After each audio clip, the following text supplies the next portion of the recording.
बहुत अच्छा। आप लोग बहुत पहले एगो फिल्म देखे होंगे अमिताभ बच्चन का अंधा कानून, सबने सुना होगा।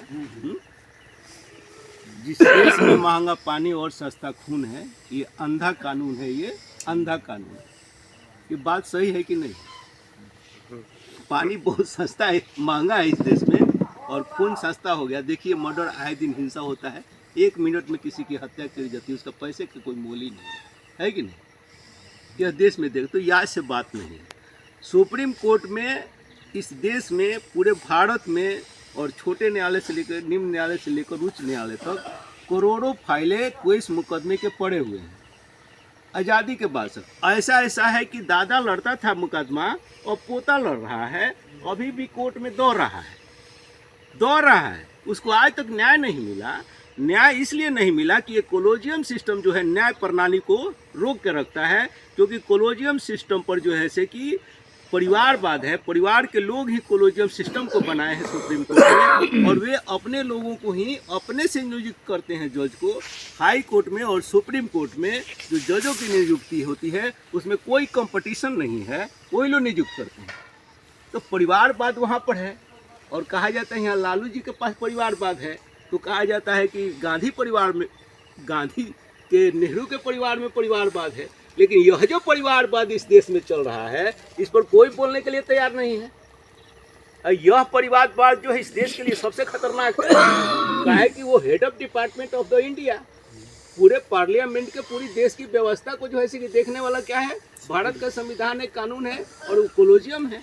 जब कोलोजियम भी भारत के संविधान से मान्यता प्राप्त नहीं है, खुद वो गैर संविधानिक है, असंविधानिक है। डॉक्टर अंबेडकर साहब ने संविधान लिखते हुए और भारत के जितने भी संविधान के लिखने में अपनी महत्वपूर्ण भूमिका निभाए हैं, नेहरू से लेकर राजेंद्र बाबू तक, और भी हमारे बिहार के बहुत सारे लोग थे, उन्होंने कोलोजियम सिस्टम को तो कहीं वर्णन ही नहीं किया है। जब कोलोजियम सिस्टम को भारत के संविधान में वर्णन नहीं है, तो गैर संविधानिक चीज इस देश के, भारत के कानून व्यवस्था का सर्वोपरि कैसे हो सकता है, जिसको संविधान से मतलब कि मान्यता प्राप्त नहीं है। ये तो आरएसएस का हाल है। आरएसएस कानून के तहत मान्यता प्राप्त नहीं है, अब पूरे देश की सत्ता चला रहा है भाजपा के रूप में। उसका कोई रजिस्ट्रेशन नहीं है, जिसने भारत के तिरंगे को स्वीकार नहीं किया। आरएसएस आज़ादी के बाद वही भगवा लहराने की जो बात करता है, वो पूरे देश पर शासन व्यवस्था कर रहा है, हिंदू मुस्लिम की नफरत फैलाकर, चाइना पाकिस्तान इंडिया का झगड़ा लगा करके, है कि नहीं? और देश लूटा जा रहा है, देश के खजानों को लूटा जा रहा है। तो ये बात समझने की चीज़ क्यों हो रहा है कि कोलोजियम सिस्टम ही सबसे बड़ा जोड़ है। जब सरकार कहीं गलती करती है और जब फंसती है, तो ये कोलोजियम सिस्टम जो है सरकार को संरक्षण देता है, उसके जज उसको संरक्षण देते हुए बनाते हैं। अभी एक मामला गया था सुप्रीम कोर्ट में, ईवीएम पर सवाल खड़ा हुआ। ईवीएम पर जब सवाल हुआ तो विपक्ष ने कहा, अपील दायर करने वालों ने सुप्रीम कोर्ट में ये कहा कि जो वीवीपैट से जो पर्ची निकलती है ईवीएम के माध्यम से वोटिंग करने के बाद में, उसको ईवीएम के मशीन में जो काउंटिंग बता रहा है उससे पर्ची को मिला दिया जाए, तो ये पता चल जाएगा कि जितना वोट पड़ा है वो सही है। अगर वीवीपैट से निकला हुआ पर्ची और ईवीएम का मशीन का काउंटिंग से मेल नहीं खाता है, इसका मतलब गलत है। तो ईवीएम मशीन को सही साबित करने के लिए लोगों ने कहा सुप्रीम कोर्ट में कि आप जो है जो पर्ची है वीवीपैट की, उससे मिलान कर दीजिए, हम लोग मान जाएंगे कि ईवीएम मशीन सही काम कर रहा है। इसमें सुप्रीम कोर्ट को क्या दिक्कत है? सुप्रीम कोर्ट को क्या लगना है? 2 महीने से ज़्यादा पूरा भारत में एमपी का चुनाव कराने में लग गया। अगर 5 दिन वीवीपैट की निकली हुई पर्ची का मिलान करने में लग जाता, 5 दिन के बाद रिजल्ट जारी होता, इसमें भारत को क्या क्षति होने वाली है? जब 2 महीने चुनाव कराने में कोई क्षति नहीं है, तो 5 दिन और वीवीपैट से पर्ची गिनने में, मशीन से मिलाने वीएम से लग जाता है, तो इसमें देश की क्या क्षति होती है? सुप्रीम कोर्ट ने क्यों नहीं माना? यह सवाल पैदा होता है। सुप्रीम कोर्ट को मानना चाहिए ना, जनता की आवाज़ सुनना चाहिए ना। जनता की इस आवाज़ सुप्रीम कोर्ट के जजों ने नहीं सुना और कहा कि वीवीपैट से निकली हुई पर्ची का मिलान नहीं हुआ, जिसका कारण हुआ कि फिर बीजेपी की सरकार बन गई। इलेक्शन कमीशन से 60 कट हुआ, 6.5 करोड़ से ज़्यादा वोट बढ़ा करके 79 सीटों पर लगभग जो है कि भारतीय जनता पार्टी को विजय दिला दी गई और विपक्ष हार गया, फिर सरकार बन गई। कौन संरक्षण दे रहा है? सुप्रीम कोर्ट का कोलोजियम सिस्टम सरकार को संरक्षण दे रहा है, और सरकार सुप्रीम कोर्ट के कोलेजियम सिस्टम को संरक्षण दे रही है। ये दोनों मिलकर देश की जनता को जो है कि लूट रहे हैं, उनको हक अधिकार नहीं मिलने दे रहे हैं। इसलिए यह जो आंदोलन है कोलेजियम सिस्टम के विरोध में जो आंदोलन के बाद ये संपूर्ण क्रांति की आज़ादी का ये लड़ाई का ये दूसरा लड़ाई है। इसलिए सारे लोगों से निवेदन है कि आप लोग एकजुट हो जाइए। अगर आप लोग अपना अधिकार लेना चाहते हैं तो कोलेजियम सिस्टम के खिलाफ जो है कि एकजुट होइए और इस आंदोलन को जो है कि सड़क तक, संसद तक ले जाइए। जब तक कोलेजियम सिस्टम खत्म नहीं होगा इस देश की जनता का अधिकार और आपका गरीब लोगों का अधिकार मिलने वाला नहीं है। मेन बात यहाँ है। और कोई सवाल है तो पूछिए। राष्ट्रपति का अधिकार से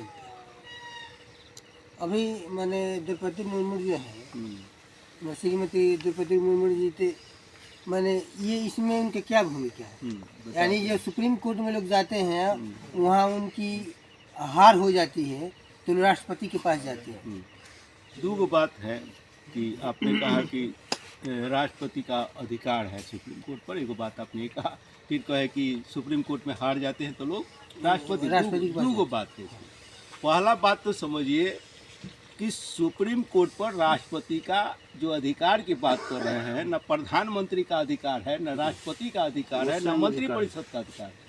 अगर कोलेजियम सिस्टम जजों का पैनल बना करके प्रधानमंत्री को भेज देता है, मंत्रिपरिषद को भेज देता है, कानून मंत्री को भेज देता है, तो उसमें लिखता है कि परामर्श दीजिए।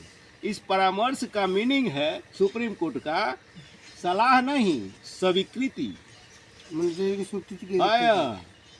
एडवाइस नहीं देना है, एक्सेप्ट करना है आपको। अगर प्रधानमंत्री या पार्लियामेंट का मंत्रिपरिषद कहता है कि नहीं यह जज की नियुक्ति गलत है, वापस भेज सकता है, तो फिर सुप्रीम कोर्ट के कोलेजियम सिस्टम को यह अधिकार है कि पुनः वापस जो है कि प्रधानमंत्री, कानून मंत्री और मंत्रिपरिषद को भेजेगा कि नहीं यह जो पैनल बना है यह सही बना है, आप इसको स्वीकार कीजिए। अब प्रधानमंत्री के पास में, आपके पार्लियामेंट के सांसदों के पास में, मंत्री परिषद के पास में कोई चारा नहीं है, अंत में उसको स्वीकार ही करना है, कोई उपाय नहीं है। तो इधर मोबाइल की बात समझ में आ गई। अब राष्ट्रपति जी के पास जाइए।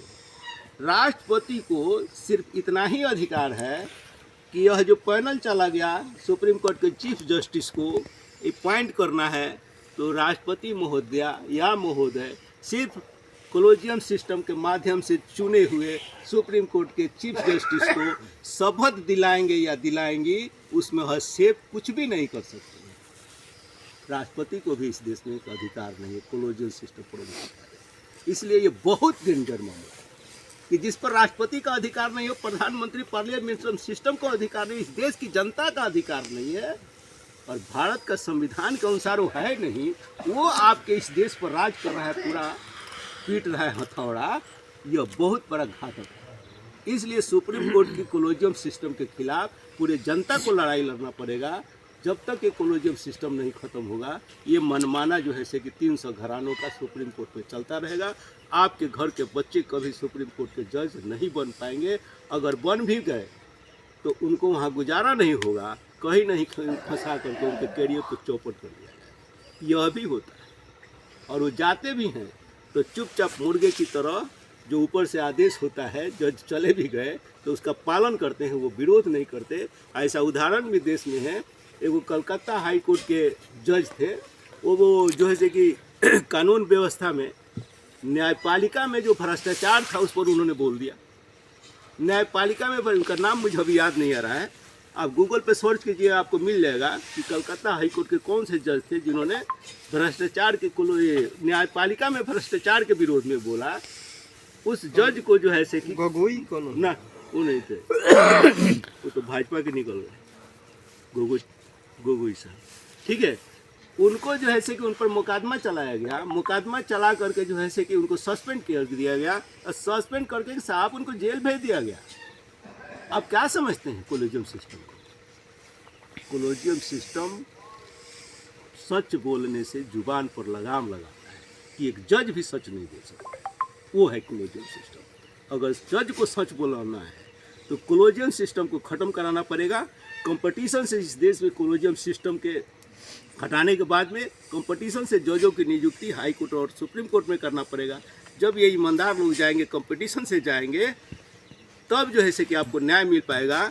अब ये जो करोड़ों देश में फाइलें पड़ी हैं मुकदमों की, ये जब ही मुकदमों पर सुनवाई होगी और ये जल्दी खत्म होगा। इसका काहे नहीं डेट सरकार ने, मैंने कि ये सुप्रीम कोर्ट ने फिक्स कर दी कि एक मुकदमे को आखिर दादा से पोता तक क्यों लड़ रहा है भाई? तुम्हारा कौन सा न्याय का सिस्टम है कि तुमको समझ में नहीं आता है कि न्याय दे दे?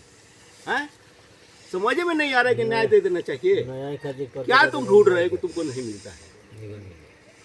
और वो पोता के बाद में पोते को उससे भी मिलेगा कि नहीं, इसकी भी गारंटी नहीं है। ये कौन सा सिस्टम चल रहा है इस देश के न्यायपालिका में? एक बहुत बड़ा ही सवाल है।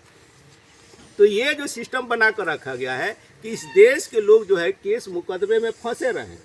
आप फंसे रहिएगा तो तरक्की आपकी रुकेगी। जब तरक्की आपकी रुकेगी तो आप किसी का गुलामी कीजिएगा, खेती में काम कीजिएगा या कम मजदूरी पर काम कीजिएगा, गांव में ही लटके रहिएगा, केस में फंसे रहिएगा तो कहाँ जाइएगा? अगर आपके जवान बच्चे हैं, पढ़े लिखे बच्चे, उस पर मुकदमा ठोक दिया गया, कोई गलत केस कर दिया गया, उसका करियर चौपट होता है। वो बच्चा किसी कंपटीशन से निकलने के बाद नौकरी के लायक नहीं रहता है और उसको जो है से कि जाकर न्यायालय में फंसा दिया जाता है। उस बच्चा का करियर चौपट होता है। इसका भरपाई कौन करेगा? ये जज साहब लोग किस लिए बैठे हुए हैं? किस लिए बैठे हुए हैं कि उसका करियर चौपट हो रहा है? अगर वो गलत है तो उसको पनिशमेंट दो, जेल भेजो। अगर सही है तो ख़त्म करो उसको। 2 महीने में केस खत्म क्यों नहीं हो सकता कि 2 साल? क्या मतलब बनता है? इसलिए कोलोजियम सिस्टम इस देश के लिए बहुत ही हानिकारक है। इस देश की तरक्की में बाधक है, समानता में और बंधुत्व में बाधक है, न्याय में बाधक है। इसलिए कोलोजियम सिस्टम का विरोध पूरे भारत में होना चाहिए। और आप जितने भी गांव के लोग हैं, मैं निवेदन करूंगा कि 29 तारीख को बनियापुर में जो है कि एक बहुत बड़ी सभा होगी कोलोजियम सिस्टम के विरोध में। आप लोग आमंत्रित हैं, आप लोग जरूर आइएगा। बहुत बहुत धन्यवाद। साधु मुर्दाबाद। अमित शाह मुर्दाबाद। अमित शाह मुर्दाबाद। गृह मंत्री अमित शाह मुर्दाबाद। Doctor Bhimrao Ambedkar doctor Bhimrao Ambedkar. Supreme court का कोलेजियम सिस्टम भारत के संविधान लोकतंत्र के लिए खतरा है या नहीं है? कृपया कमेंट बॉक्स में कमेंट जरूर करें। CM न्यूज़ हिंदी चैनल को लाइक शेयर सब्सक्राइब जरूर करें।